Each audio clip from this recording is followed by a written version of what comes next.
Hello, everyone. Welcome to Weekends with Amit, and I'm your host, Krishanu. I hope you all had a wonderful start to the new year. And we spoke about something called New Year resolutions and why and how to do that. I believe some of you at least would have followed that and would see their benefits soon. Now, today, we have brought a very intriguing subject. Now, this subject that we are going to talk about, a lot of times people consider these things when they are challenged. Their survival is challenged somehow, but not always that we should think about deeper things only when we are challenged. So this is the idea. Subject today is why do we live? Now, in one way, this is a very mundane question, and but if we look deep into it, it is really deep. And how do we look at it? From a quantum sciences point of view, we would hear from two stalwarts. Please help me welcome Professor Amit Goswami and Dr. Valentina Onisor. A very warm welcome to both of you. I hope you are having a great year too. So, today's subject that we are going to talk about is why do we live? And I feel that's an extremely interesting discussion that is about to unfold. So, over to Professor Goswami. Why do we live? I had a neighbor who contracted terminal cancer. Well, some oncologists are willing to conduct all kinds of stuff, chemotherapy, for example, but the probability was not high, and so she said no to all that. But she still lived for a few months, and some of the time she didn't have any pain. So I liked her. She was older woman. She was about 70ish. I was in my 30s. She had a different perspective to life and a very gentle person. So I would ask her, I did, why did you not choose chemotherapy? I mean, that would have kept you alive maybe for a couple of years more. She said, if I underwent chemotherapy, I wouldn't be able to learn anything because the pain so overwhelms you. Doctors did agree with me, and I have heard this from my other friends who also have similar problems that went through chemotherapy, that it really is a very much of a downer. We can't do anything else. Whereas if I die this way, then I'll have pain some of the time for sure, and towards the end, maybe all the time. But right now, I can learn. I was very curious. What are you learning now? What can you learn? I mean, you have only a few months to live. The learning is for what? She laughed. She said, well, I don't know why, but it is very interesting that I can learn about how to die. It is kind of intriguing to me, she said. How to die, learning how to die. Now, after all these years, with finally some understanding of the science of living and dying, by the way, when Valentin asked me to choose a subject, I chose another subject initially, but then this, all of a sudden, I remembered this conversation. Why do we live? I proposed to Valentina, and she immediately said, yeah, this is a much better subject because it's intriguing. Lots of scope of philosophizing and maybe some science too. Why do we live? A materialist, it's very straightforward. Everything is matter. We are not really we. We are robots with experience. So why do we live? Why do living matter go on living? A single cell has no problem with living forever. Some of the single cell organisms do. But as they get complex, why is it that death is built into the phenomenon of life? Very interesting. And what this woman said, we learn. Now, of course, quantum science gives us a huge amount of knowledge. Huge amount of knowledge. Psychologists already knew some of it. One of the very intriguing knowledge is that at about the age 15, during our child development years, we really have this identity crisis. Who am I? Which is often accompanied by the questions, what is the meaning of my life? It's a meaning question. Who am I is also a meaning question. What is this I, this experiencer? Why is it made that way? And then as soon as you ask the question, what is the meaning of life, meaning of my life, the question of purpose comes in. Is really purpose of life to survive? It doesn't make much sense because we do everything that we need to do for survival. Every human being continues to eat and eat and eat, but we die anyway. And the necessity for survival of the species, the reproduction, we do that also quite vigorously when we are young. Then why do we die? Nobody stops eating. Why do the cells start dying? Of course, you would say, well, somebody got a Nobel Prize for finding out why we die because of these cells have caps, and caps decrease a little bit of their top every time a cell divides. All those are just phenomenon of, okay, this is what tells us that we have a finite lifetime. Does not tell us the real question, answer the real question. Why do we live?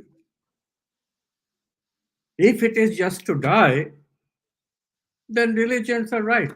We should put our attention only to death.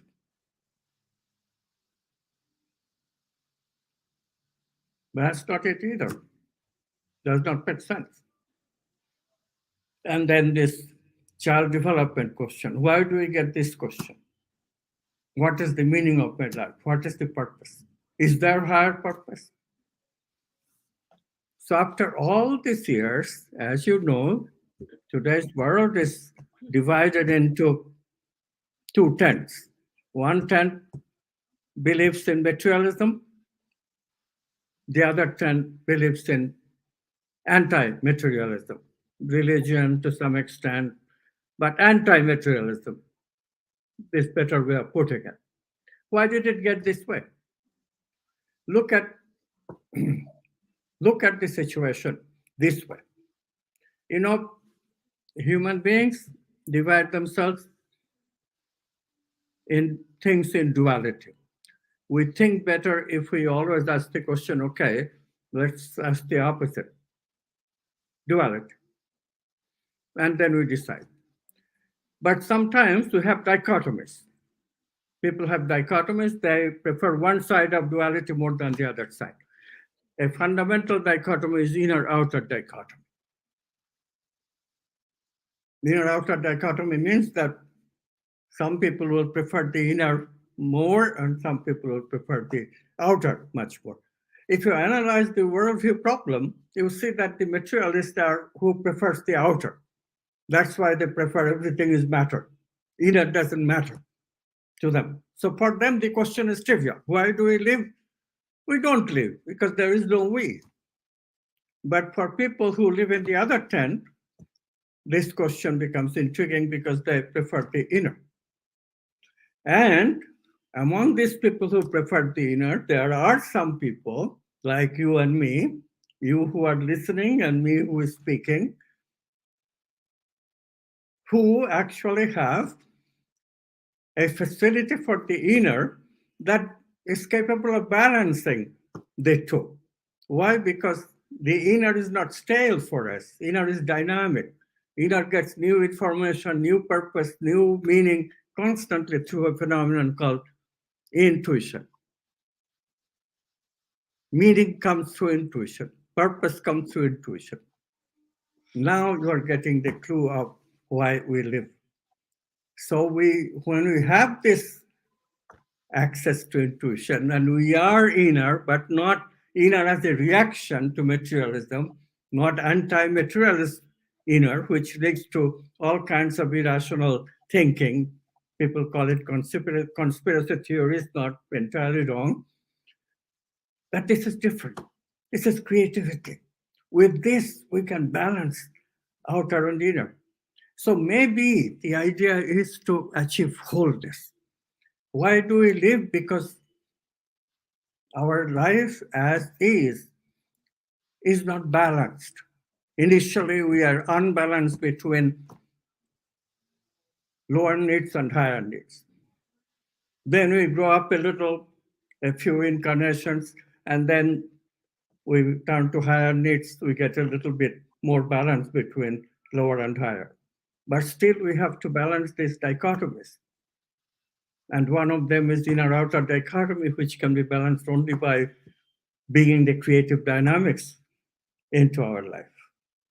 And this is what this dying woman was telling me all those years before. Creativity. You know, even in death, she was being creative because she was learning about how to die, and maintain this balance even in the deathbed. I had a similar experience with a great mystic who used to tell me he was 98 years old, anytime he could die, and he used to tell me, I only pray and meditate that I can die consciously. I can die consciously. What does that mean? It means that he wanted to be creative all the way to the deathbed. Isn't that amazing ambition? I have the same ambition, frankly. So, why should we live? For me, it is very straightforward. We live because we go on learning new things. We go on processing meaning and purpose. We go on embodying the archetypes. We go on loving and being fair to others and being good to others, being whole, appreciating beauty, appreciating truth, explore truth. We live because we want our life to be a message.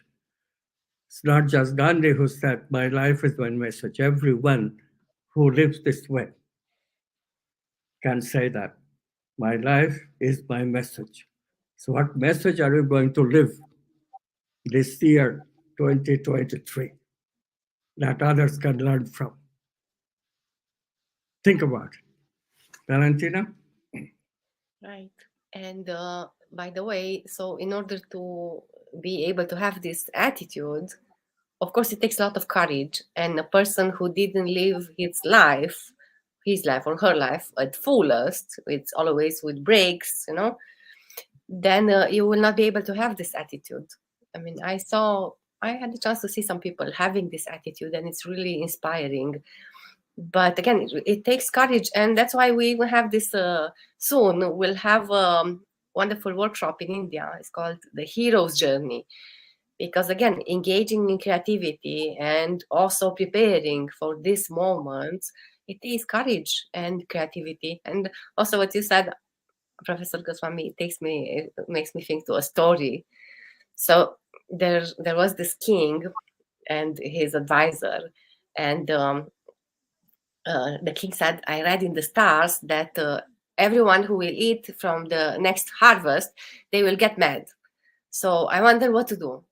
And then the advisor said, it's easy, your majesty, you and me will not eat, we will just buy, and now we'll set aside what we have from the earlier harvest, and then we will have what to eat next year. What about the others? As the king. So, Your Majesty, you have to know that there's not enough for everyone. So it will just be enough for you and me. Okay, and the king says it's not possible. How can we remain calm and detached while everyone else will be just becoming crazy? And again, think if we would do that, we would isolate ourselves from our people. So better we share their madness, because if we remain lucid in this world in delirium, all the mad people will consider us mad anyway. So but we have to kind of keep remembering this decision. So that's why let's mark beforehand the sign of madness on our forehead. And every time we will look at each other, and you will look at me, you will know, and I will also know that we are mad, and in this way we will be lucid. So what that means, I mean, this little story can probably mark this madness or illusion where we usually indulge, and also the signs of a wisdom that we aim to kind of to remember when we are sidetracking. So it takes a lot of courage, a lot of creativity, a lot of wisdom, a lot of simplicity and humbleness on walking this hero's journey, and a lot of course dedication, open-mindedness. It's really like it's such an art to live, and in the same complex this art of dying also. And just to remember, maybe some of you know from Yoga Sutra, it's mentioned the causes of sufferance. It's called klesha in Sanskrit. It's identified 5 main factors that are usually governing the life of a human being. First is the spiritual ignorance, or ignorance, avidya is called in Sanskrit. So it's not just in the lack of proper knowledge, but also a wrong interpretation of reality. Okay. And then the second would be this feeling of individualization, or that I am, asmita is called in Sanskrit. The third would be the desire to survive, to just survive. It has a name, abhinivesha, it's called. And the fourth is called attachment, or raga. And the fifth, aversion, dvesha. So now the attachment and aversion, of course, they are parts of this continuum, motivation continuous, let's say. And if you want, usually you, for a human being, a common human being, uh, everything is around this conscious or unconscious purpose, which is formulated in achieving pain and avoiding pain, achieving pleasure and avoiding pain, right? So, and then within this motivational structure, there are a lot of emotions, right? So there is a whole process described in creativity, described in also in the ancient traditions, in yoga, in tantra, in qigong, in so many other practices, uh, in formulated very clearly according to the tradition you're born in, about transmuting and sublimating all these negative emotions, about emphasizing, as Amit says, the archetypes and the positive emotions, this positive emotional cycle, that it's our job to create all these wonderful resonances such as compassion or love. And we start from there. But again, it's a whole travel in such a, it's also such a wonderful um, fact that we are alive, and we don't even have so much gratefulness for this miracle that is life.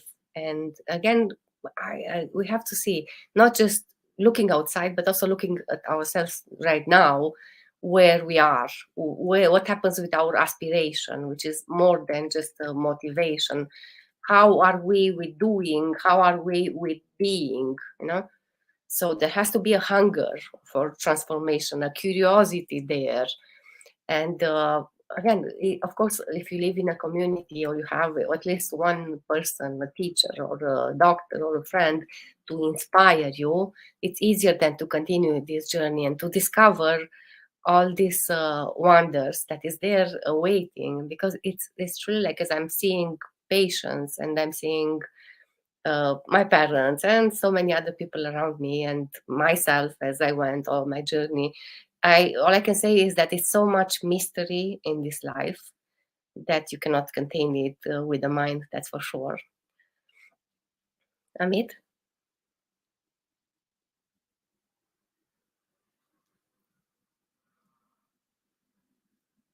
Amit, hello?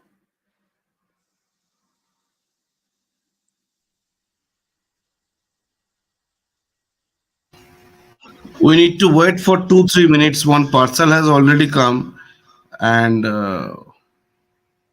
Yeah. After the 2 3 minutes, Kishan will go on and I will say the last thing. Perfect. Good morning. তখন তো 2 minute দাঁড়াও, আমি receive করে নিয়ে Okay, এসে no গেছে। problem at all.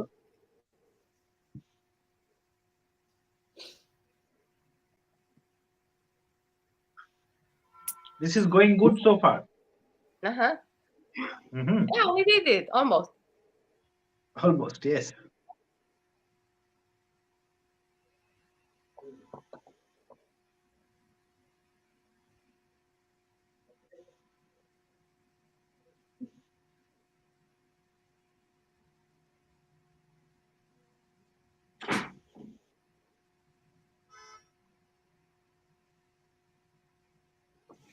ডান।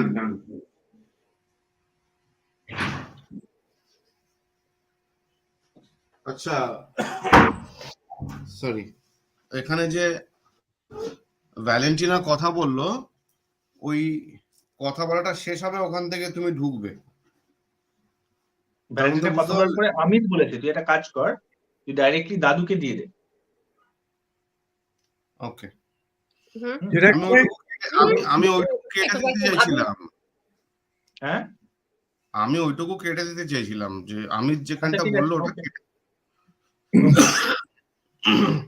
আমি just তোমাকে স্ক্রিন থেকে অফ করব সবাইকে।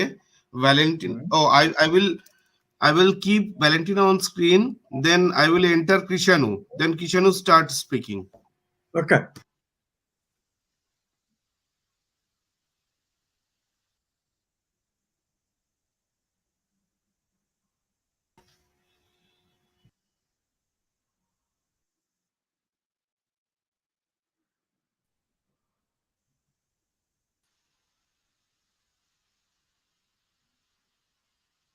That's really wonderful. The thing Dr. Anisar was mentioning about the workshop that we are going to have in March, beginning of March in Jaipur, India, is about hero's journey. And here, this question, why do we live? Well, in certain ways, you will know the purpose of life, why you do things the way we do. Are we on the right path? Can we do better? If you are interested, visit our website www.amitgoswami.org, or you can email us at info@amitgoswami.org. We will be waiting for it. This is going to be one of a kind workshop. Now back to Professor Goswami to wrap up and add your final words.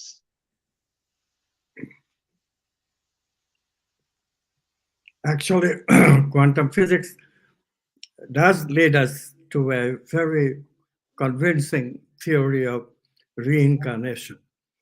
Why is that important? As soon as you hear the message, you will see. Reincarnation means that we don't really die. Death is a real long sleep, and then we reincarnate in some other, as some other baby who grows up and live another life. From a scientific point of view, initially it does not make any sense until you discover quantum physics. In quantum physics, there is this concept of outside of space and time. Our potentialities are all outside of space and time, and then they collapse when we look, when we observe. Then only reality is created in the form of our experience.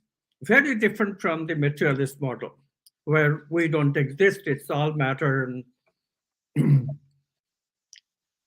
so there you're not going to find any answer as to what life is about. But here you do. Because what happens is that when we use the concept of non-locality intelligently, we find that our whatever we learn, the memory of that capacity to learn, that is not a local memory. That's not stored in the brain. It's stored non-locally, outside of space and time, in that domain of potentiality. So you see, the lazy new is learning. Whatever we learn goes with us. It's non-local. Does not die with my brain. It goes with us to the next life. Isn't that nice to know? Learn, learn, learn. That is the objective of life.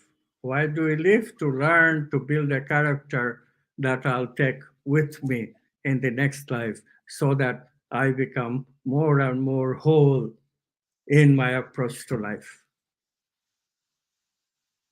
Does that satisfy you? Think about it. Thank you. Thank you so much. This is really something to think about, internalize. This personally was a very, very interesting discussion for me. A lot of food for thought, and not necessarily to think deep. We'll have to use jargons, go deep into big equations, things like that. This is very simple yet very profound. So if you like such content, do visit our website, do get in touch with us, explore the educational programs that we offer, and we will get back to you. And I'm sure, I can assure you, this is, as I said before, one of its kind. Thank you so much. See you again next week. Very warm welcome to both of you.